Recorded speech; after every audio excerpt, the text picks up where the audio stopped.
up. Cool, cool. Okay, let's get going. So I'm gonna just try to go to show you how I usually do stuff. I'm just gonna talk you through it. Sometimes I'll kind of go online and get reference or look at a Tumblr page and just kind of scroll through and just kind of get a vibe for what I'm trying to go for. I think today what I'm gonna stick to is rainbow colors, X particles, and luminant materials. That's gonna be my kind of go-to, right? So let's just start with X particles and see how kind of quickly we can make something that looks cool and just kind of fun and random in cinema here. So I'm gonna start with an emitter, and let me make sure everything's all rolling here. Cool. So I'm gonna start with an emitter, and I think what I'll do is I'll aim it up, kind of going for, like, I don't know, maybe some stuff coming out there. Bam. Okay, so we got that, and I'm also going to use some trails here. So that's good. We don't need nearly as many objects. In fact, what I could do is say pulse or shot, and I could just say shoot 100 of these things. Boom. Still too many. 50? Right. Okay, so let's go with 50. And we could also kind of shrink this so it's not as thick. There we go. Good. Okay. So we got that. And we could even maybe shrink it down width-wise as well. So let's pause it. And we could grab our emitter and shrink it up a little bit. Swoop, swoop. Okay. Let's go ahead and add a turbulence. Motion modifier, turbulence. And that's going to start to kick these out in weird directions there. Now the scale, I could probably make smaller so it's not, there we go. So it's not just such big waves.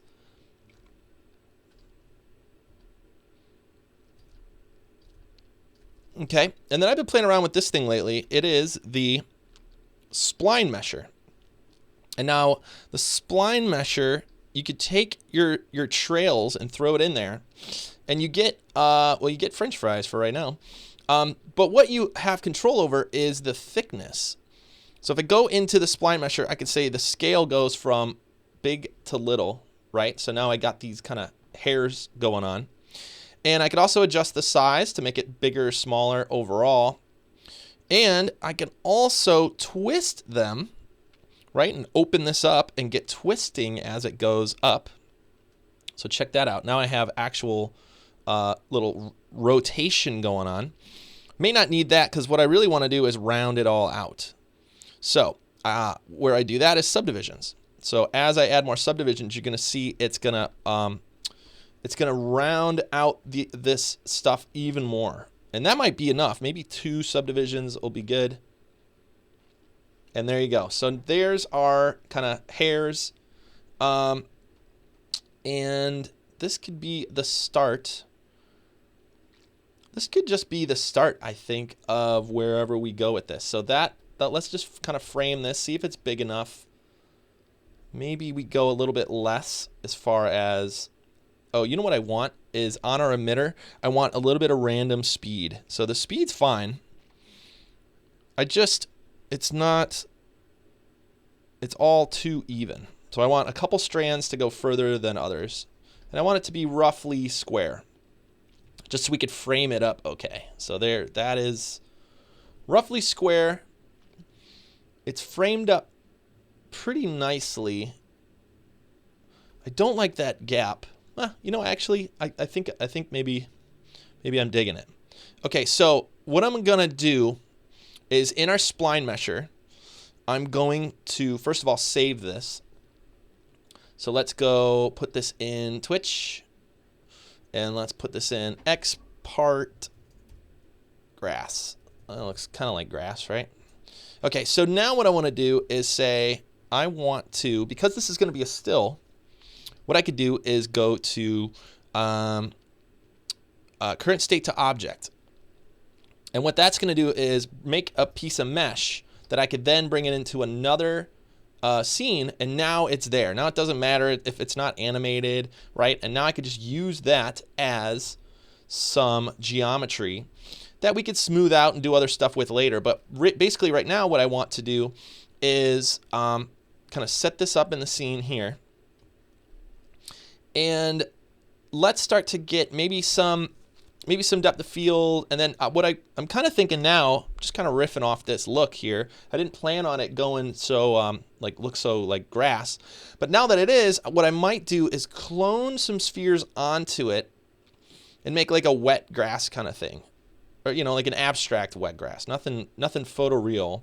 But if I take a sphere here and I go on the cloner and then I say cloner, I want you to clone onto this object. I want you to clone onto this spline mesher. So then it will say, sure, I could do that. How about we do it on the surface? And now we got little spheres popping up all over. Do. Okay. Now we could randomize these. In fact, instead of randomizing, I'm just going to make one of them twice as big as the other. So now they're a little bit random with each other. One's twice as big as the other.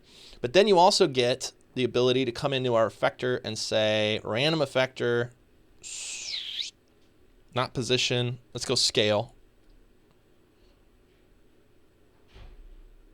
And then wham. All right. Okay. So what the heck do we do now? Well, I think what I want to do is create a new material for our spheres. And I think this will just be like a all transparent, like refractive kind of thing. I'm going to turn off our specular channel there, turn off our color channel, and just kind of have that be transparent. And then on the other object, I'm going to add to the spline mesher here, and I'm going to add this rainbow luminance, which I've been playing with, in our gradient. So I'm going to say gradient, boom. I'm going to say rainbow.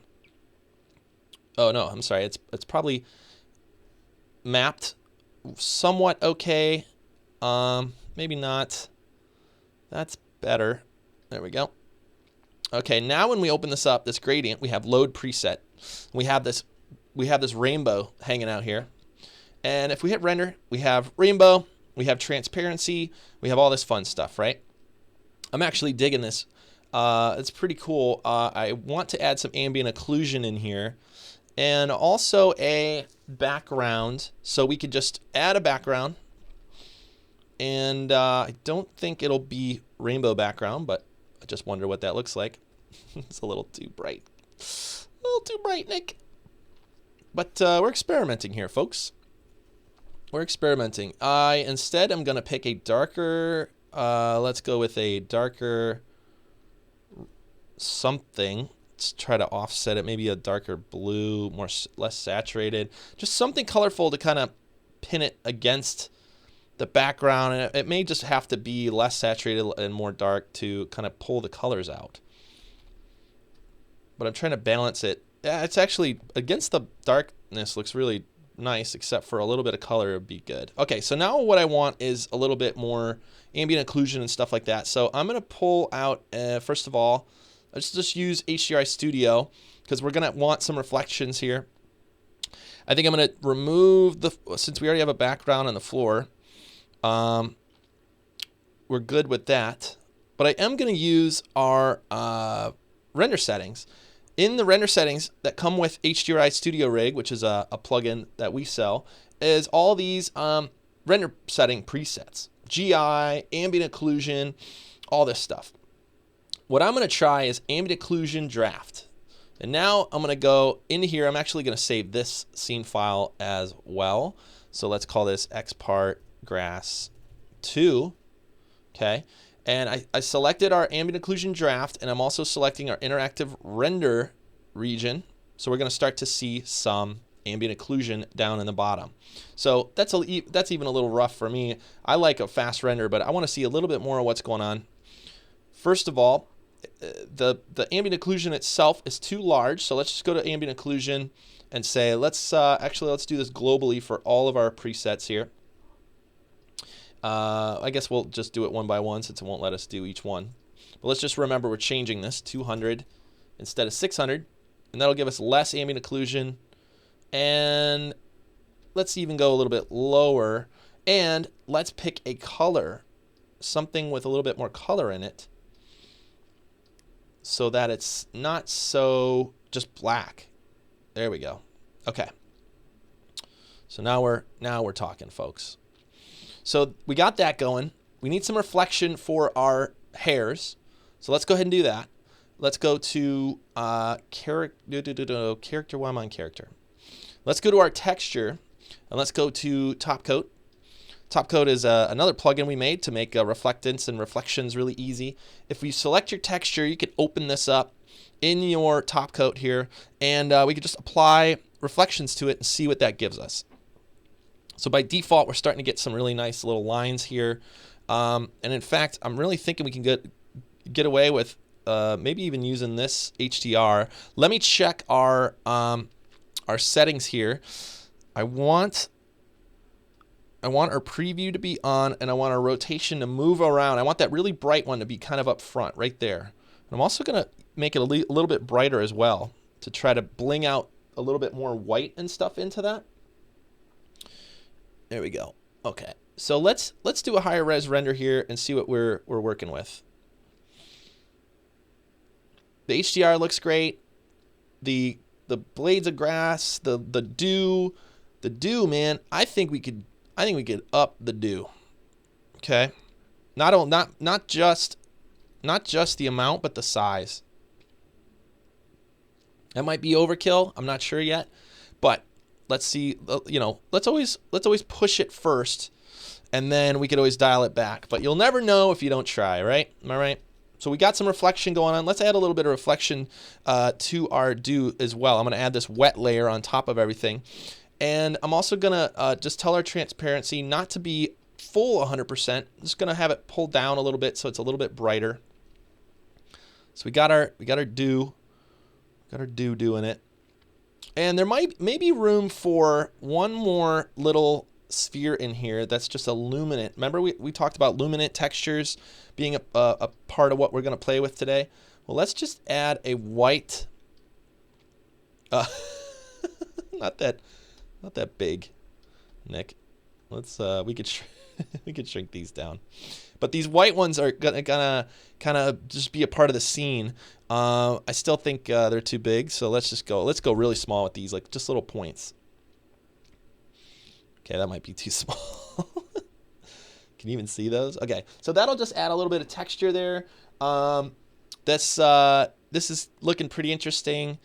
So what do we do? What do we do now? So let's talk about taking this and messing with the kind of style or the composition, really. So imagine now that this is our sculpture, where this is all we get.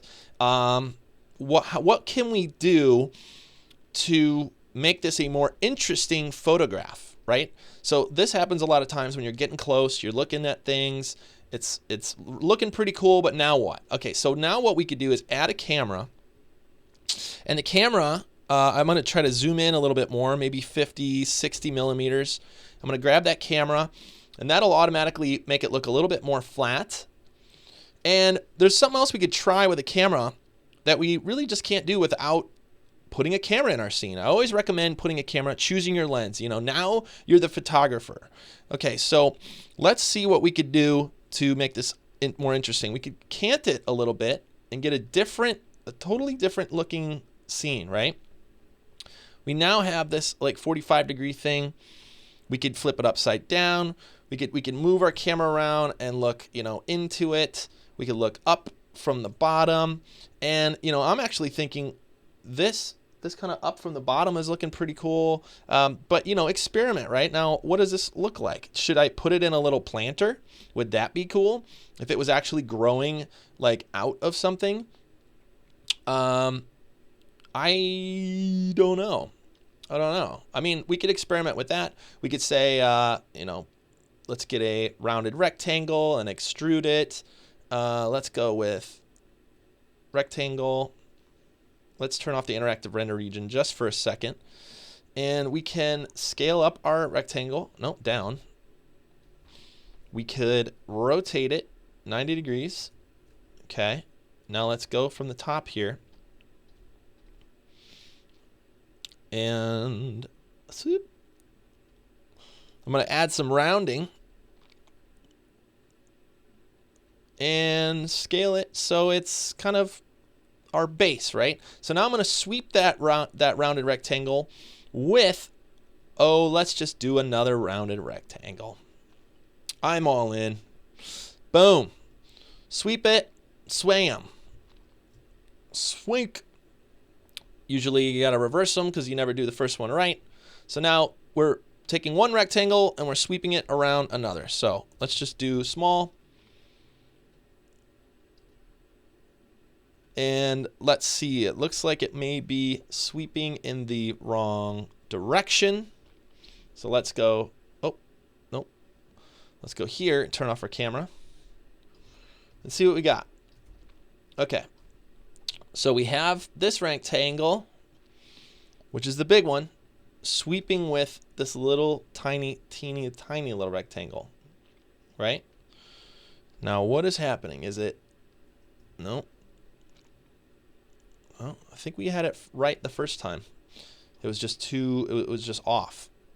Okay, so now we're sweeping this one along that one. That's right. That's why I always mess that up. And then in this case, it might be that, there we go. So our plane was reversed. It's actually being swept along its edge and not kind of like extruded. So, okay, so now we got it. We got our little planter coming together here, right? We can round these edges as well to get the top edge rounded. Now, not that much, but just a little bit. And now we have a little planter. And we can just make this, actually, like this pure white might actually work pretty well. What I might do is shrink this a little bit and shrink this width a little bit to make it look a little bit more thin and modern, you know? And so now we can get our interactive render region back, and we're starting to get a little planter here. We could get maybe black might be better than white for this thing, just to get more kind of reflectance going. So I'm actually going to use top coat to build this. I'm going to add a matte base layer here, and a little bit of gloss and a little bit of lacquer. And the way I did that was I just hit shift. And if you hit shift with top coat, you can add reflective layers that easily, and they stack on top of each other. And you end up with some really, really nice looks here. And let's see, it might be a little bit too simple for what we built for an HDR, but it's actually pretty nice. You know, it's an experiment. We may not keep it. We may go back to just the rainbow. I don't mind this. I don't love it, but I'm going to add a little bit of roundness. And I could also move our render region down and just say, yo, give me some roundness. Also, yo, give me some color, you know? Maybe that was the wrong way to approach it. And we should get a little bit of color in here. There we go. Okay, so we got a little color there. Let's go to our gloss and add a little bit of like brighter orange. Okay, so that should give us a nice little sheen there. I'm going to turn down the Fresnel so it's more blingy and gold like that. See how we're getting that nice hit on it? I'm even going to blur it a little bit more on that to catch more of that color. And it's going to sweep across. See that gradient? This is important. Whenever you have lights and you're trying to make something look interesting, you want the gradient to be visible. You want it to be bright and then a transition to dark. Pure bright to pure dark is usually like too contrasty unless you're shooting like a film noir movie, right? So I'm going to add a little bit more blur, and that's going to extend that gradient across, reduce the Fresnel, which is going to make it even brighter, and now we're getting somewhere. Maybe that's not the color we want, but we're getting some interesting kind of patterns going on here, and this thing is kind of it's becoming more interesting for sure. So maybe we just crop into it a little bit more. Maybe the whole thing is just a kind of a silly idea with this little container. But there's something there. Turn off the lacquer layer to see if we get a little bit more color into it. Yeah, see, so even that lacquer layer, we could use a little bit of brightness in our top coat layer just to keep that color bright. Ding. Pretty interesting. So, you know, it's up to us if we want to keep that or not. We could put, you know, little caps around it, or, you know, make it a little bit more decorative. But, you know, we're playing around with, like, is that more interesting? I don't know. I don't know if that's more interesting than when it's just like sticking out of the bottom. Okay. I mean, I think we were kind of onto something here, you know, and I messed it up. And that happens all the time. You're like, oh, let me try this. And then you go try it and you're like, no, that didn't work. Okay. So now what? Well, now what I could do is try some foreground and background elements to try and add a little bit of layering. Now, I don't hate this, right? I really don't hate where we are right now. I think if we stepped up our render settings a little bit, tweaked a couple things, I think we'd be on to something. So let's save it where we are, but then let's push it forward a little bit to see what else we could do. So what I'm going to do is I'm just going to duplicate our spline meshes here, and I can do this from the top as well. And I'm going to take a duplicate and just grab, not the scale, the position of our duplicate, and move it toward the camera, right? And then move it down. Okay, so now we're kind of looking through a little bit of this mess here through to the background. And now all I'm going to do is blur this so that it has a little bit of depth going on. I could do the same thing with another layer in the back. Okay, and this back layer, we can actually move it and then scale it up. And this, you know, it might be too much. It might be too much. We might be adding maybe too much detail. Let's go ahead and move that up. We could also scale it. I think it's actually going to be okay. Let's move it down. Okay, so now let's see what we have. Composition-wise, does it get too rowdy? Does it get too messy? I think it might, right?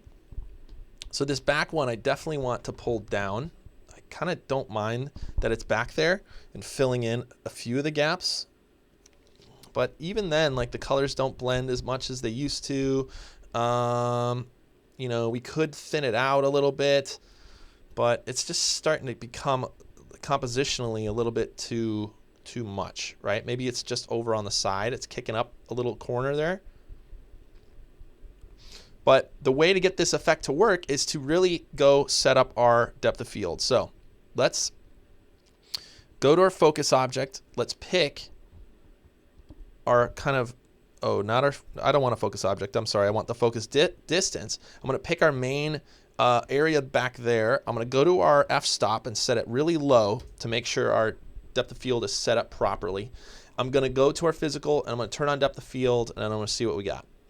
So what this should do is give us really, really blurry front parts of our, now I also have to turn our camera on, which didn't help that. So I'm going to have to set up our depth again. So that's the very blurry version. Let's go to focus distance. Let's pick our center part there so that stays in focus. And then we're looking at, see all this green color back here? And then let's peek a little bit of this in the background. And we'll see that if I unclick it. That stuff is blurry. This stuff is blurry in the foreground. See this kind of green haze? That is blurry. And I'm also going to cheat and duplicate another one and move it over to the other side and get a little bit of depth of field going on there as well. So if we move the scene around, you're going to see, oh, I've totally flattened it. Oh, fun. Okay, see what I did there? So I actually flattened it in the Z position, all three of these extras, which we don't want. So let's go to the coordinates, scale. Where do I even fix that? I mean, okay, it says scale, says size. Okay, so is that it? Wow. So I actually grabbed this right here on one of these and scaled it so far thin that it just became nothing, right? So I'm going to start with our original. I'm going to move it forward, move it down, set this up one more time. Now I'm going to do it without mess with our scale. Bam. I'm going to start from the background again. This one I'm going to move back, okay, over, because I want a little bit of that green stuff. Duplicate it, over, maybe even a little bit further back. I'm trying to just get a little bit of depth of field and a sense of scale going on in this scene. And now what I could do is scale those up. Okay, now I can position each one of these separately. So now you got a little bit, get off the scale, Nick. You already messed that up once. Boom, and wham. Okay, so cheating some depth of field there. Let me make sure the one in the front is there. Yep, got it. Okay, so back to interactive render region. Hopefully this is going to have a little bit more sense of depth, a little bit more sense of scale. Maybe it messes it up, who knows. But let's do a render and see what we got. We got our low physical render options on. We got some team render here. Let's see how it goes. Let's see how long it takes. And the team render exists of, well, the Mac Mini is not on. Poor little buddy. Here, let's flip it on.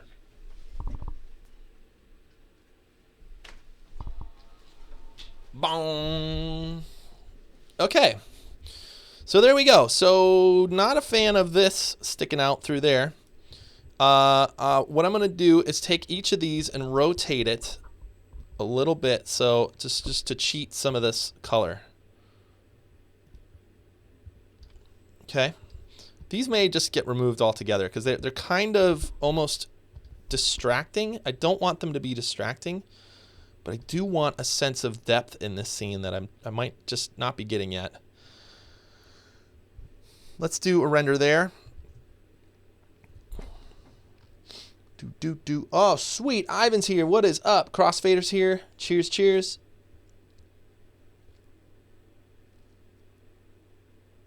All right. It's not bad. I think like these look better than this one. And overall, I'm just going to try it without the background and see if it's a little bit cleaner. And I'm also going to give myself a little bit more room on the sides, but that also means I need to refocus our camera. So one thing we could do instead of continuously refocusing is to drop a null into our scene and go to our top view and put the null where we want things to be in focus. In this case, it's in the front of all these kind of elements, right around there. Okay, so now in my camera, I can go to our focus object and say, here's our focus null. And now no matter where I put my camera, it's gonna focus on that null. See it move? Sweet. Okay, so let's get our framing up and correct. Kind of fill the frame. Let's move our bottom ones up a little bit so they're getting into the frame and adding a little bit of texture, a little bit of color. Now let's do a team render, see if everything's working. Okay, it says my laptop and my Mac Mini, they're all working together to render this thing. That's nice. Good for you. Thank you.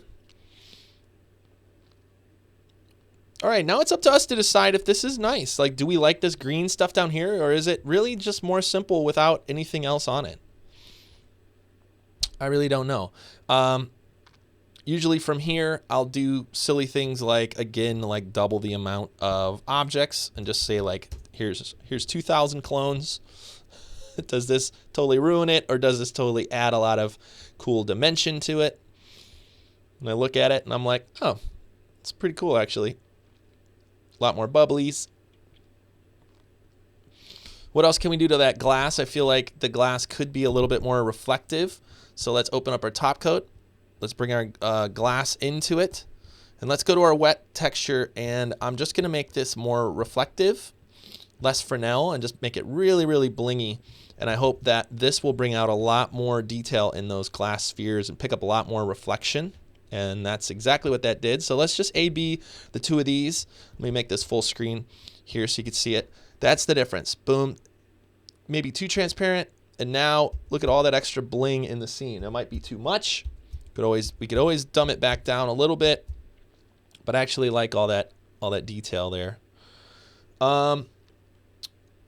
So Red Shark's asking, would the depth of field work this well with Frisch Lift? Now, with this much overlapping depth of field, it's really hard to do with Frisch Lift. Frisch Lift's really great if you have like a plane of something and you want it to kind of like the background's out of focus and the foreground's out of focus and you see the whole thing. But as soon as you have things that are overlapped where something is out of focus in front of something that is in focus, it's really hard to do in post.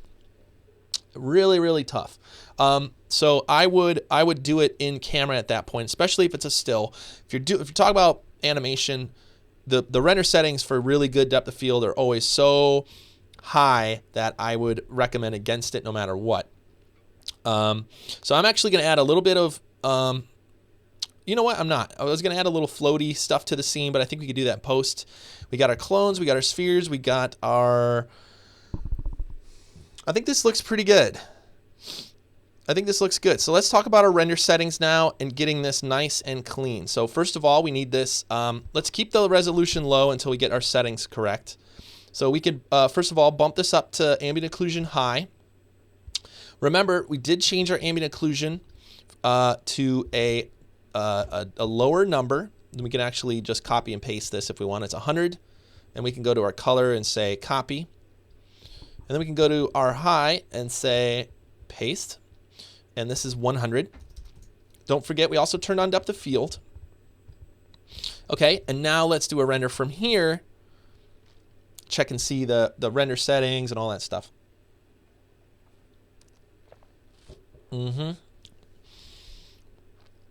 Yeah, maybe we could go over that maybe in another video too. Check out the Frisch Lift video we have from maybe last week when I was on Ask GSG. We did a little depth of field tutorial. And now you can see our render is obviously much slower, but much less noise in all of our depth of field, much less noise in all of our spheres and reflections and refractions and all this stuff. It's really, really cleaning up here. So this may be high enough res. Our depth of field might need one more or two more kind of refined numbers here to get to where we want, but it's looking way cleaner. Our depth of field's looking cleaner. Everything's looking pretty nice. Stack a few behind it. I don't mind that. Crossfader's got some good ideas. A rainbow background. We could. What's really cool is while we render, we can go back to our ambient occlusion low here and do things like show you what the background looked like with this on there. Do a quick interactive render region here with some low render settings, and hopefully it'll kick up pretty easily. The rainbow gradient looks really cool on stuff, but just not flat like that. And it's also not mapped exactly like it is to there. So we ended up with the dark blue.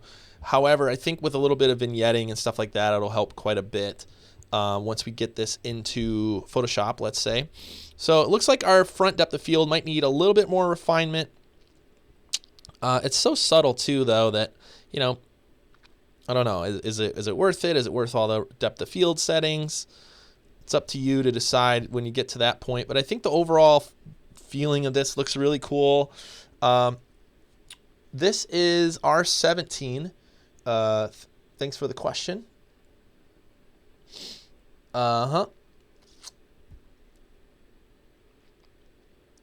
Yep.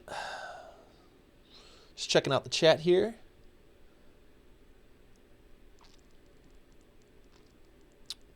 Cool. So much coffee says, set up a super wide camera and get a super close up to one of the water droplets. You could totally do that. So here's our finished render. You know, with some higher settings. It looks like we might need to go one more notch for these front pieces, but that might be good to get going with some compositing. And just before we leave here, actually, let's go ahead and turn off our depth of field. And you'll see that with depth of field off and ambient occlusion still on, we can actually go in and do another render without the front piece. And I'm just going to do another team render here. And you're going to see we have no depth of field issues, obviously, and it renders very quickly. And our background is still rainbow. I didn't turn it back to high. That'll change everything. So let's go back to high. Let's turn off depth of field, and let's remove our object, and let's do that again. I was like, that's rendering way too fast. Okay, so we'll let that go, and I'm gonna set up the wide angle with the lens and show you what that looks like. I think that's a fun experiment. So I'm gonna turn off our interactive render region here. I'm going to open this up, and I just duplicated my camera. And in this case, I'm gonna do like a 20 millimeter to start with, and kind of move way up. Maybe it's on an angle like this, you know. And we can get kind of through the weeds a little bit. Maybe this droplet right here might be our friend. This might be our perfect little friend here. And it might not even be wide enough even at that, because what I want is to start to see as much rainbow colors as we can, which means maybe we have to move up. Kind of like this droplet. Let's just see where we get here. So now we're going to get interactive render region again. We're removed from all the depth of field and all that stuff. However, this computer is contributing to the team render in the background, so it might take a little while to kind of calculate all this. We may have to also turn down the transparency of our bubbles here. But it is a really fun colors up in here. We get to see this bulb. We can also do some depth of field and really make this thing kind of like super center of attention, and still try to get a lot of other colors and stuff going on. So let's see what that looks like.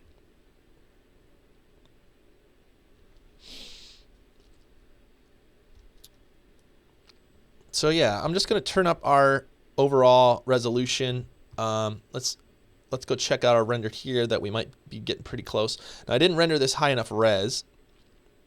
I screwed that one up. This output is 1000 by 1000. Our standards for the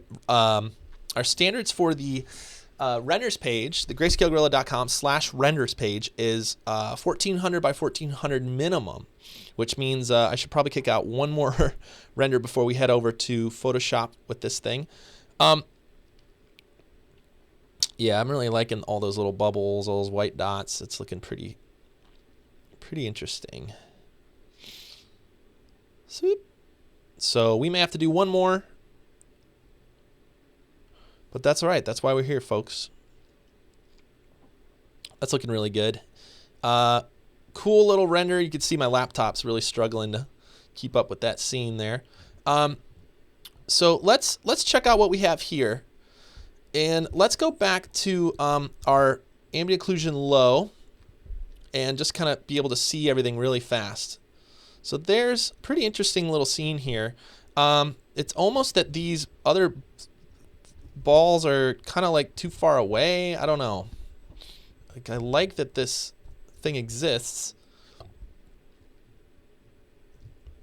Let me undo a couple camera moves here. See if we can't get back to that. So Shift Command Z will undo a camera move, which I use all the time. So this is our happy bubble. I feel like it's kind of too inside of this. Like, I don't want it inside. I want it more on the surface. So what we could do is on our clone, surface, we could go to our random effector and try to move it. Position. Okay, 0, 0, 0. And then we could just say, all right, I want you to, there we go. Swunk. So now it's a little bit more like sticking out. You get some better refraction, but now it's just like hovering there. So I think if we got this close to it, I think that was a cool idea to kind of like come in and get a close up. I think if we get to this close to it, I would do the kind of droplets in a different way. I would do it more with like with X particles, the way I did it with the sweat on the beer can that I did at Seagraph. I would do it more like that. This one is actually really interesting. We have this kind of lower looking up kind of feeling, which is really fun. Let's see how close we can get. This is cool. It's a little Jack and the Beanstalk here, kind of looking up in through the woods, and we might be able to get like an inside the woods kind of shot, right up through the middle. Come on, there we go. Let's see what that looks like.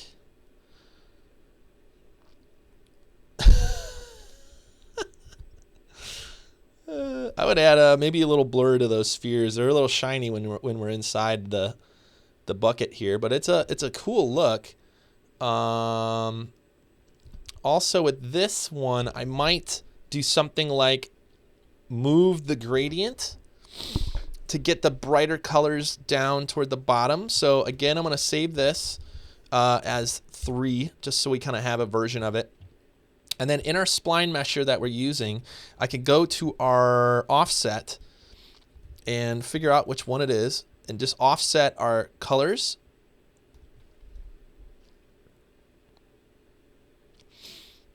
And now kind of want the greens into the blues look really cool. So I don't think that's the best design thing I've ever made, but let's do a slightly larger version of it and see what this looks like.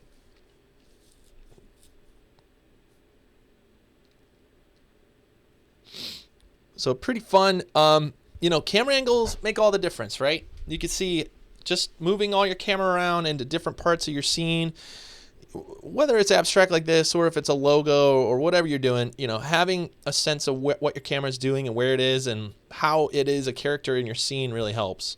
So this is it's pretty wacky, man.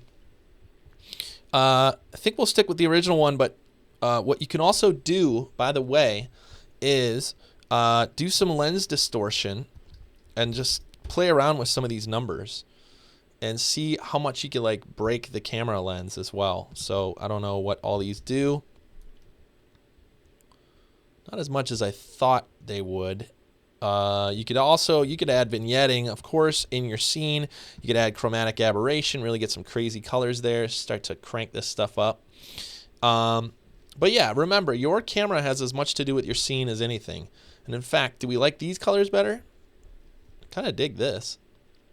Maybe it's just because I'm used to the other ones. Let's see. I like the originals. I'm going back, baby. Go to 0. Good. We got that. Let's move it out. Again, undo camera move.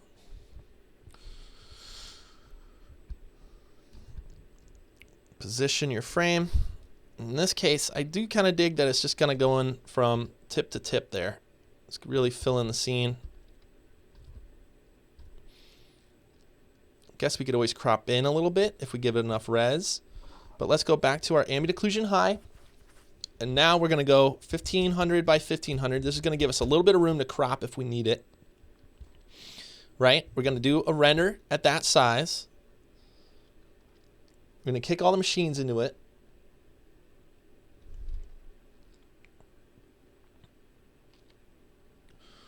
And we got it. All right, time for some coffee, folks. So right after this is done rendering, we're going to bring this into Photoshop and do our last little color correction and prepare it for daily render on Greyscalegorilla. And then we'll call that one, and then I think we'll have some time to answer a few questions. So thanks for coming by today. See what's going on in the chat room. Crossfader, okay, so here's what I've been doing. I've been tagging them with GSG Daily, but then I think whatever script that you wrote was automatically pulling ours in, but also any of those. So I think we're starting to double post in your chat. So I have been tagging them, and that's a great idea. If anybody is starting a daily render series because of Greyscalegorilla yelling at you, and because it's a good thing to do, crossfaders, kind of collecting them all and trying to put them all on one page and stuff like that. So if you could tag it with GSG Daily, it'll allow us to all kind of see what each other's up to. You know, we could see and encourage each other and give each other comments and hints and all that kind of stuff. So awesome. Crossfader, thanks for doing that. Professor RGB is going to be at NAB. We're getting our NAB stuff together as well. We'll be there, I think it's April, for NAB, and we're really excited. Got a lot of stuff to show, and if everything goes right, we'll have a really, really cool announcement there. And as always, all the fun stuff. Maxon's doing another pinball party, and just a bunch of fun stuff happening over there. So we're excited about that. GSG Weekly. Professor RGB, you could do GSG Weekly. Just tag it GSG Daily so we could all find it.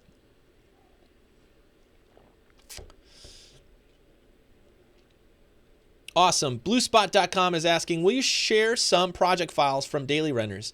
That is actually something we're working on actually a lot right now. So stay tuned for some news about that, Bluespot. We got some cool stuff we're trying out with trying to share these scene files after we make them. So stay tuned for that. Awesome. The zoom looks like candy.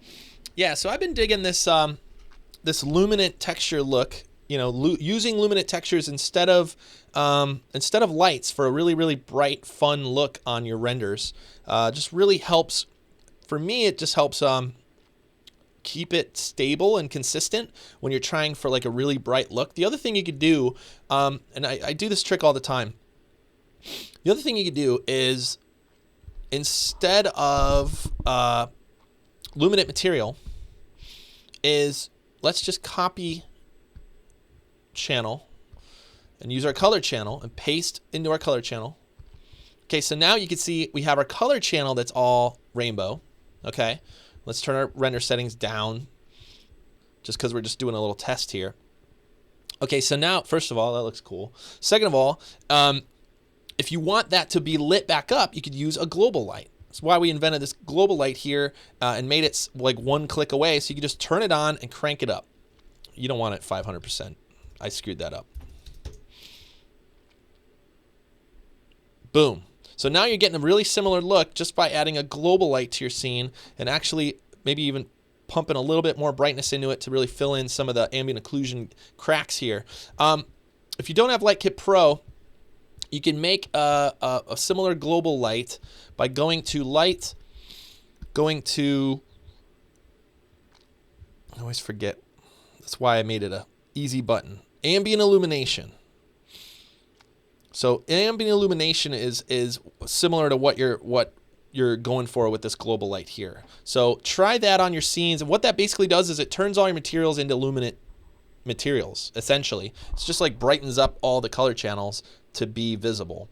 So you know, I actually want to see what this looks like with a little bit more. That's pretty too. Oh man. Now what? See, this is why there's so many like black and white daily render series, because it always looks good. That's gorgeous. I mean, I think so. You know, something else I was going to try just while we're rendering is trying out different HDRs. So actually, we could preview the fall collection. This should be out within a week. This is another add-on for our Greyscalegorilla HDRI collection. So what this is an add-on pack of hundreds more HDRs that you could use with our pack that allows you to just try different lighting really quickly and easily. So if you own HDRI Studio and you know, you've used all these studios and you're just looking for ones that are more realistic and ones that are like indoors and outdoors and other stuff like that, check out the HDRI Greyscalegorilla HDRI collections, and you get stuff like this one's fun. Chicago Skyline. And this one has some nice color in it as well. Check out the color. I talk about adding daylight and natural light in the same scene and how interesting you can start to make it. Check that out. Like, look at how cool that is. In fact, if I just wanted to top coat, make a new, oh, I don't want to do that. I want to select no materials and then hit chrome. It's going to make a brand new chrome material. And then I could put this on our mesher. You can see we're going to get some really cool colors and everything from our scene around the sides there. So let's grab our brightness, tone it down a little bit. And we could also take our chrome and let's just blur it a little bit. So let's go to modifiers, blur amounts. And that'll kind of ease up how harsh that is, some of those edges of the reflections. But now you can see we have some really nice balanced color here. I'm going to dock this. I have a feeling we might use it again. And you can also right click and change the size of your material preview. If you ever think it's too big or too small, you just want to see more. If you just right click, you could say small, and that'll just give you more room to see everything, especially if you're working in a smaller monitor like this. And now what I want to do is go into our HDR Studio rig, click on our preview, and put the hotel on one side and put the outdoor on the other side. This was taken on a window ledge, and we could really make it so it's really warm on one side and really cool on another, and you get some really nice mixed lighting here. In fact, here's all the front lighting with just the warm light. You can see it's very heavily backlit. And then we can flip it all the way around and put the window outside. And you can see now it's got that really bright highlight kind of coming through. But I think always a little bit of both is always better for some sort of mixed lighting kind of idea. So let's see what that looks like. So that's a fun one. Let's show you one more as we continue to render in the background. Let's go with Fall Neighborhood on Car. This one's fun. The neighborhoods love you when you pull over into a cool neighborhood and then you put a camera on your car. You start looking like a spy. And then you have to say, no, I'm shooting HDRs. So that's a cool look. Half-res stage. Let's see what this one looks like. Half-res stage was taken on half-res 2015 stage. So took the camera, brought it out there. We got the nice blue glow from the projectors. Got a really cool little look for that one. And let's try this one. This is a barn. It's actually my sister's barn. This old barn had some really great lighting. Check that one out. So we may have to, while we're doing Photoshop, have to let one of these render in the background as well. Let's see how we're doing. It looks like we did it. Big old render. And we're going to save this out. Save as. We're going to save it as a 16-bit TIFF still image. And I'll just put it here with the rest. That's okay with me. And while we're waiting, let's go set up another ambient occlusion high render. And let's just do another one that's all chrome like this. In fact, I think my favorite one was the Chicago skyline from Hotel. It's got some nice blue tones to it. In fact, before we hit render, let me take our saturation up a little bit. Just to get a little bit more color. And that'll give us more blue and more amber and all that stuff. It's beautiful. Beautiful. Oh, you know what? Let me see if this works. Scene by transparency. If I turn on scene by transparency, we're going to get refraction in all of those little spheres there. Okay, so that is what's going to render in the background. Let's go over to Photoshop. Let's open up our what we just saved here, which is under scene files. It's under Twitch, and it's under export grass 3. So I don't think we have to do a ton to this. It looks pretty good here. I do want a vignette. So I'm going to grab our circular vignette here. I'm going to set our gradient points and just draw a vignette. I'm going to make it a little bit brighter. And I'm going to multiply this on top of our scene. And that's going to give us darker corners, right? And from here we can grab our curves and then try to brighten that center part back up. So now we're balancing between the edge and the brightness in the middle. So overall, that vignette might be too heavy. I'm going to hit our keys on the top of the keyboard. I'm just hitting 4, 6, 7 to darken or brighten that thing there. Darken or brighten that vignette, I should say. And that's looking pretty good. Kind of want it darker on the edges. I know I pulled up on the black sections there a little bit, but what I might do is kind of push our rainbow color up. Maybe not that hot, but I do like the hotness of all this orange up in the middle. So it's a little subtle difference, but it's from here to here. You can play with the colors. You could go to your blue channel and add some, like, a little bit of blue into the darks and a little bit of orange into the highlights. That just kind of flattens out your rainbow color a little bit, makes it a little bit more modern color instead of so flat. So already you're seeing, here's the original, and here's a little bit of color correction going on. And you could bring a little highlight into the top just to make it look like there's like a little digital sun or something going on. So I could grab an ellipse, I could draw that, make this a little bit of a light blue, and I'm gonna go to filter.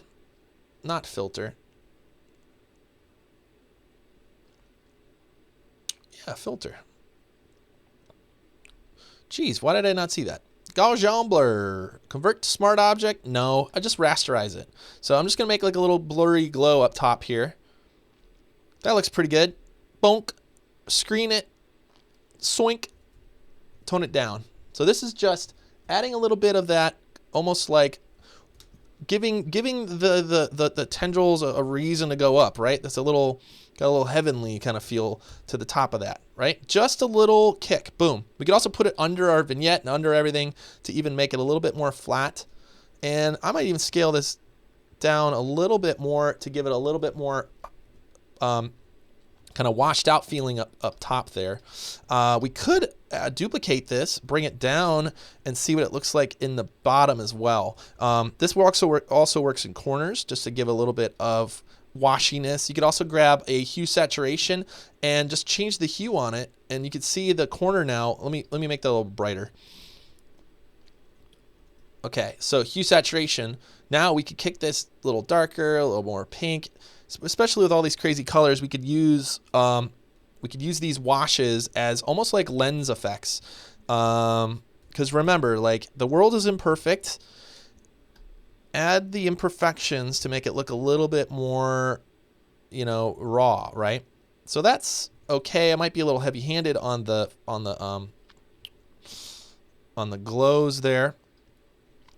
However, you're balancing it all together, and that looks pretty good. This looks pretty good. Any other changes? It's a little blue heavy. We can go to our curves, and sometimes if I like a curve, I'll just add another curve on top. This is why you want to work at least in 16 bits or 32-bit, because if you start to stack these things in 8-bit, they could get really chunky. But sometimes I'll just add another curve on top to see, okay, can I pull some of the blue out? Do I want more back? Like, let's adjust things a little bit more directly. Do I like a higher black point, right? Or do I want it real crunchy? You can just play with this and say, okay, there's my secondary curves. Is this better than this? This better than this? I mean, I like it. I like that extra kick. So now here's our flat render. Give us really nice render to begin with, but boom, we have it all. If you ever want to solo stuff in Photoshop too, you hold down Alt or Option and click on that layer. Just make sure you click on it again, Alt or Option again, or you'll have to like go turn all these icons on separately. So boom, boom, before and after. So I think that looks pretty good. I'm happy with that. I'm gonna save this out as a Photoshop document, and that will be the daily render coming up soon. And let's go see what we got as far as the metal look, and maybe I'll just link to this one in the daily render. I probably like the rainbow one more, but you get some really cool reflections, some nice detail in the refraction of our spheres there. So kind of an interesting little technique there. Pretty fun, and hopefully there is something there for you X-particle users and HDRI too. You can see I've been using HDRI Studio more and more even more than Lightkit lately, because I've been thinking about it like this. Let's start with HDRI Studio, and if we could get to a point to where we like it in there, why mess with anything more with more control, right? So Lightkit Pro obviously gives you a lot more control on where you put your lights and everything. But if I can make it look good without it, it'll be faster, it'll be more efficient. And then now the ability to add all these extra HDRs. When you open up the browser here, we have commercial locations, European holiday, all these 3 packs here, the fall pack that's about to come out, Pro Studios, like the ability to try all these different ones gives me hundreds of options without even having to pull out a real light, especially with physical render and refraction and not refraction, reflectance. So that's where I've been playing with lately. I think we got something good here, and thanks for watching, and there you go. Happy Monday.